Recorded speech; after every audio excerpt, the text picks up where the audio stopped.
I realize that a lot of people find feminism to be incredibly ridiculous nowadays. And I mean, in the sense that if you talk about it seriously. Like, if someone was to make a video about the fact that we live in a cisgender, heteronormative, capitalist patriarchy, and that we need to uproot the system, like, a lot of people will find that expression to be cringe.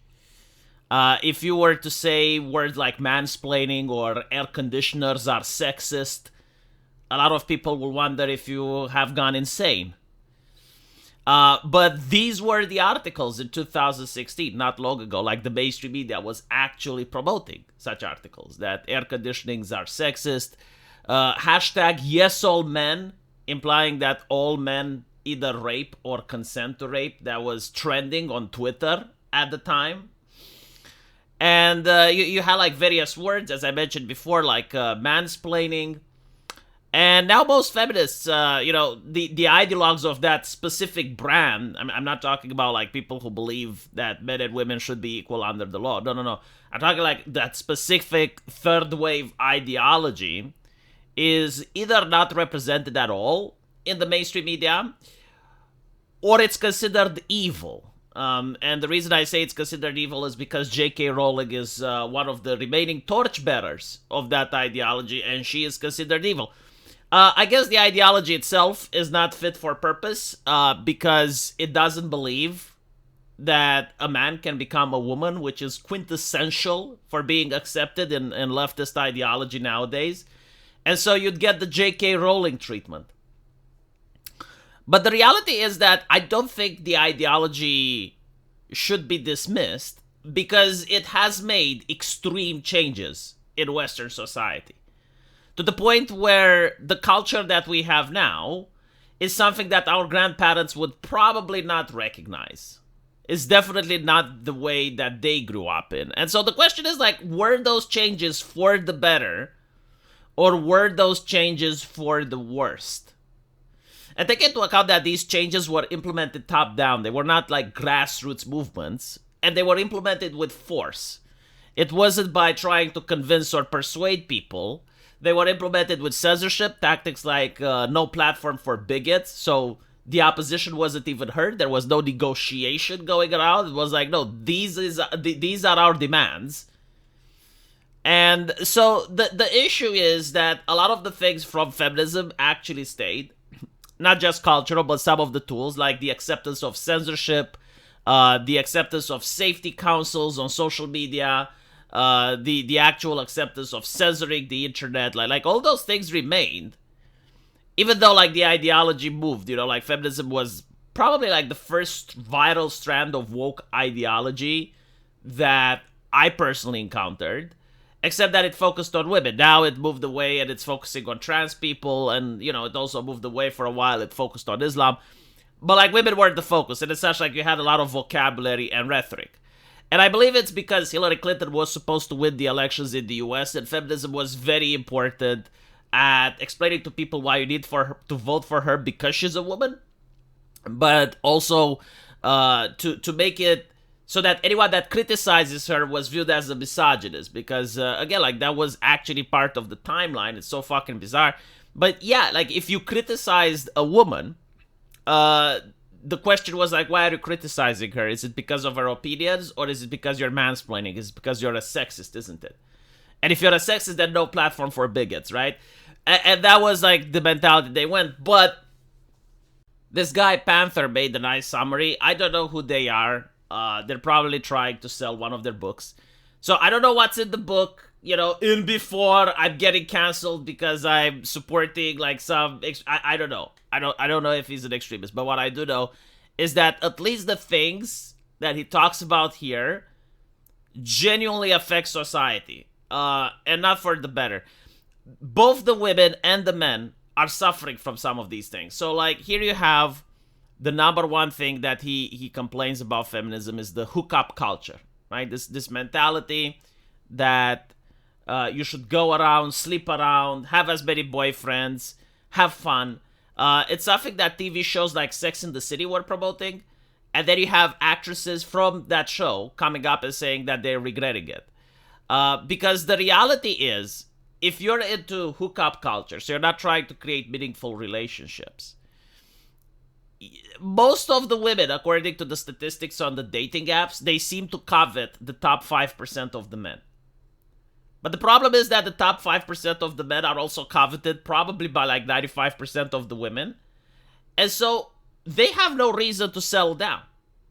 They have no reason to get in a long-term relationship. I think like Leonardo DiCaprio was the one that got into hot water for like constantly dating 18-year-olds and 20-year-olds. And the reason he is doing it is because he can. And the reason people are seething is because they're hags. And they realize, wait, so like Leonardo DiCaprio, in their mind, is a representative of the top 5%, right? Like he's a charismatic man. He's an actor. He is the definition of male success. And when the male success is allowed to roam wild, it seems that it keeps preferring young girls. And so if they're in their 20, you know, they can date someone in their success. But then when they're 25, they will get dumped. And they're horrified by this prospect, right? And this is what hookup culture does. It basically shows like, yeah, sure, you can get the top 5% of men. But chances are it's like they're just going to have a one-night stand, or they may use you for casual sex, which is the equivalent of friend zone for women. But they don't actually want a meaningful relationship. They don't want anything more than that.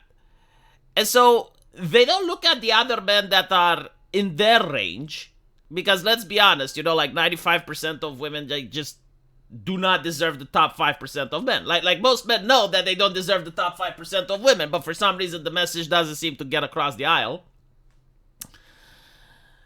And so if you're going to date upwards, right, well, what's going to end up happening is that you're not going to remain youthful forever. You're not going to have a lot of the qualities and the purity that you had when you were younger. And so when you realize that you're past a certain age and the men you're interested aren't dating with you anymore, you reach an existential crisis. And this is absolutely true. Like, there are many women on Reddit that are complaining that, well, either they're single moms or they're getting old and no one wants to date them anymore, which is also not true. It's just that they don't want to lower their standards. Like, they're still interested in the top 5% of men, but those are now looking at the new generation, the new iPhone models, if you will. And so, you know, like, dating is kind of like this. When the new generation of iPhones comes out, it's extremely priced. But if you wait a little bit, it goes for a bargain, you know. There's a lot of cruel jokes regarding that. But again, it's not me complaining, it's the women themselves. Like, you can go on Reddit and there's so many posts that I don't even have to give an example. Just by going there, you'll come across them. And secondly, like, the worst thing about hookup culture is the destruction of relationships. Back when I was younger, the way you could date is by asking your friends for an acquaintance, or, you know, you could meet someone at university, or you could probably meet someone clubbing, but you had to put a lot of effort into it. It was extremely difficult. And when you finally found someone, you felt so lucky that you finally have a match, that whenever you had like some problems, whenever you had a scandal or an argument, you try to work through it. Like, you at least try to make an effort in order to work through it.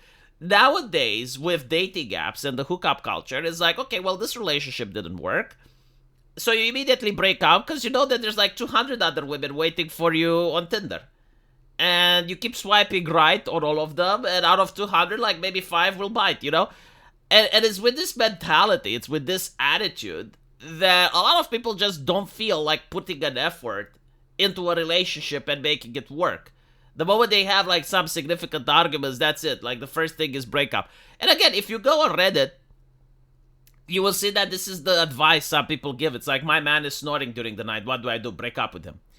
My man doesn't support me having 45 roosters in the house. What do I break up with him? You know, it's like literally every single thing is break up with him.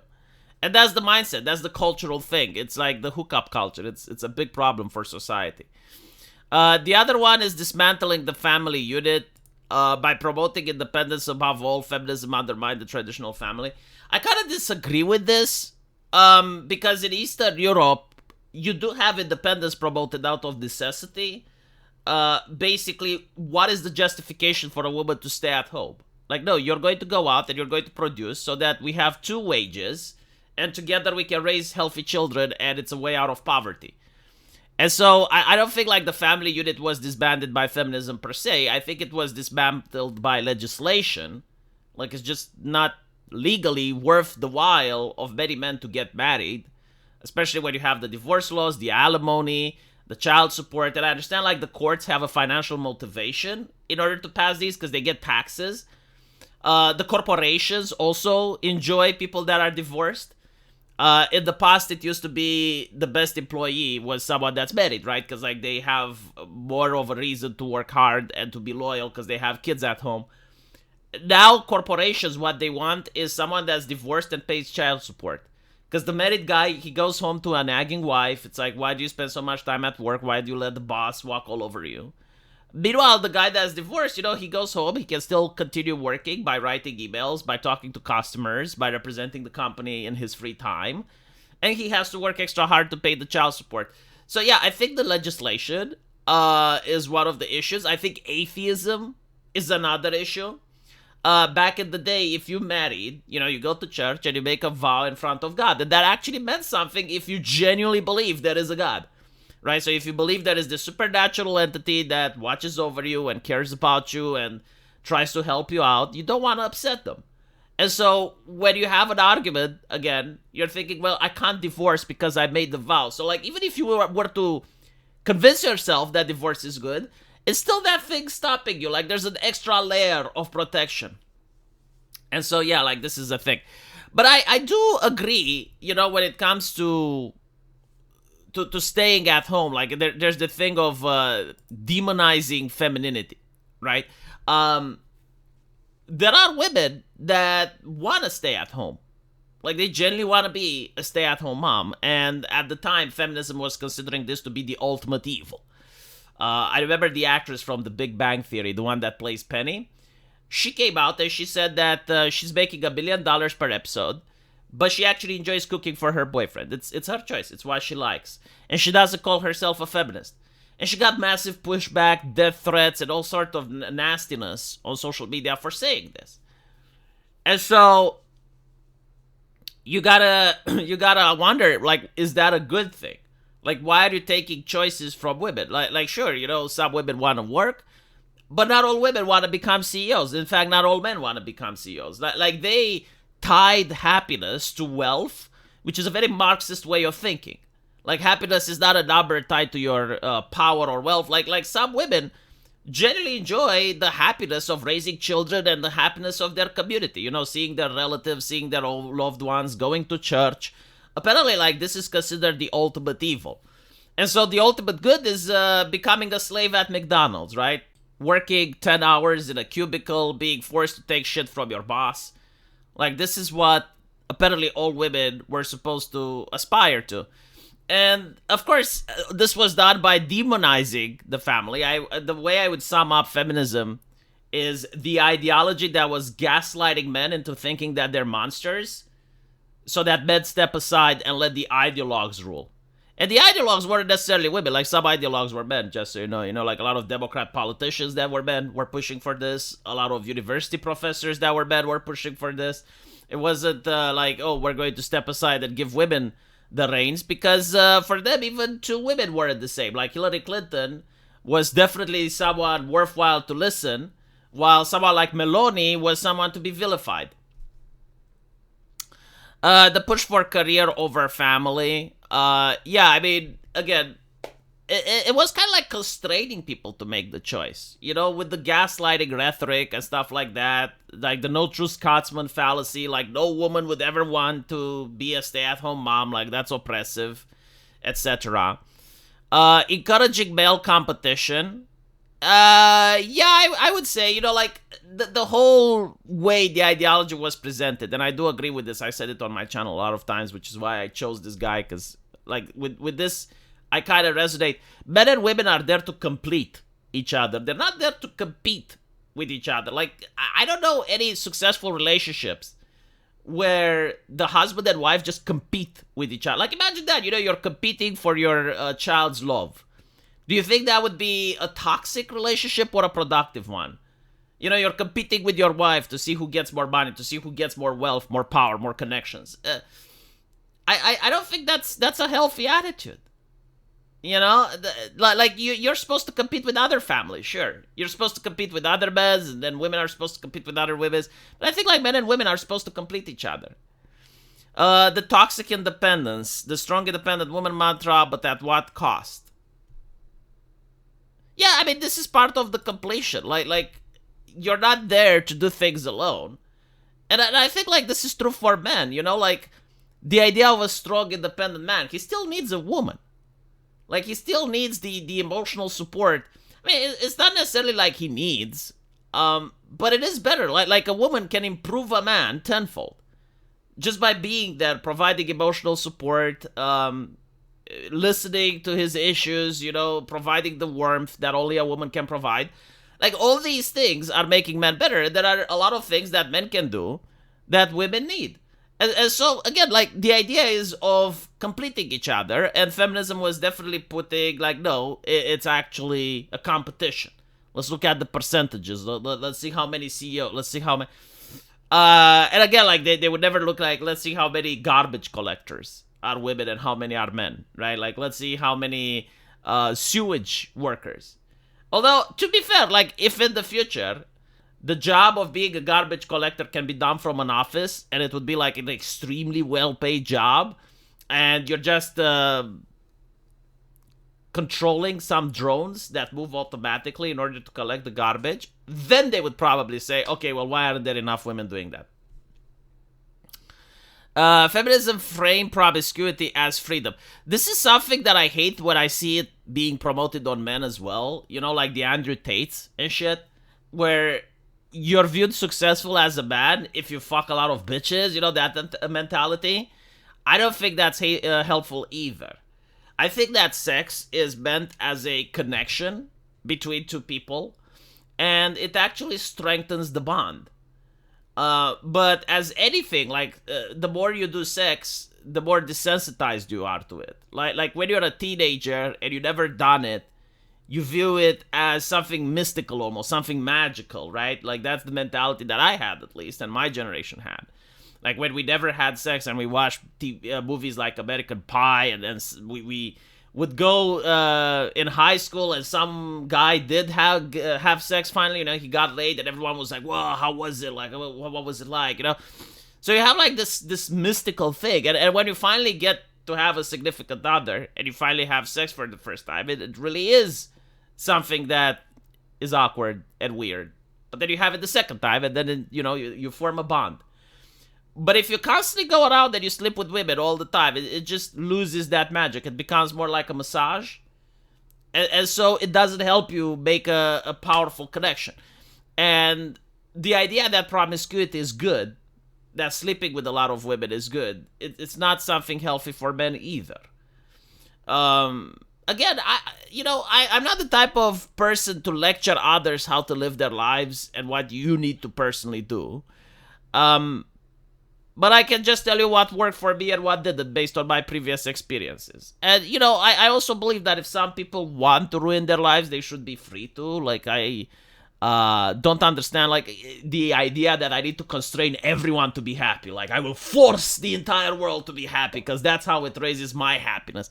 I think that's a selfish way of viewing, right? But at the same time, encouraging people to do things that are unhappy, I think that's evil. You know? Like if you let people alone and they make their own decisions and their decisions lead them to unhappiness, that's their call. But when you try to force top-down ideologies and decisions that you know will make people unhappy, that's evil. And I think, like, the second evil is to try to force people to be happy. Like, I just don't believe in the power of forcing. I think in the power of persuading. Like, convincing people, having dialogue. You know, showing them my life and being like, okay, this is how I live. And if someone asks me, like, V, why are you so happy? Why did you manage to achieve this success? I'm like, okay, well, this is what I did. This is what I believe in. This is how, right? And that's a lot more convincing than trying to impose your views on others. A lot of this feminism, I think, came from a generation that had their views imposed by their parents without the dialogue, without the persuading, without trying to convince people. It's like, no, you're going to come home at 8 p.m. because that's how I demand. You're going to go to school and you're going to study because this is what I demand. And then when they get independence, then it's like, well, Dad, you're kind of old now, so I'm going to do OnlyFans because this is what I want and I don't give a shit about your demands anymore. And that's bad parenting, by the way. Anyway, let me know what you guys think. And as usual, I will see you in the comment section. Take care.